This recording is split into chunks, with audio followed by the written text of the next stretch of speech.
বন্ধুরা নিয়ে চলে এলাম অনেক দিন পর একটা রেকর্ডিংয়ের ভিডিও। তো আজকে কাজ হলো চ্যাটার্জি সাউন্ড কারালাঘাট। তো শুনে নাও ডায়লগটা একবার কি দেওয়া আছে। চ্যাটার্জি সাউন্ড নাম শুনে হাঁটু কাঁপছে কেন রে?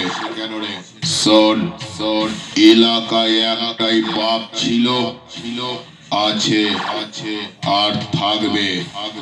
আমি চ্যাটার্জি সাউন্ড।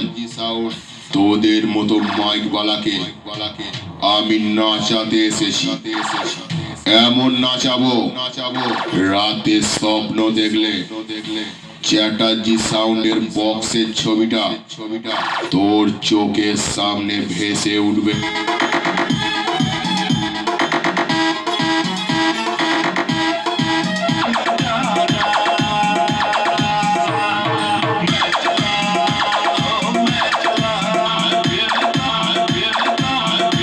পাকিস্তানের লড়তে আসিস না, শালা তো চোখটাই তুলে নেবো। চ্যাটার্জি সাউন্ড।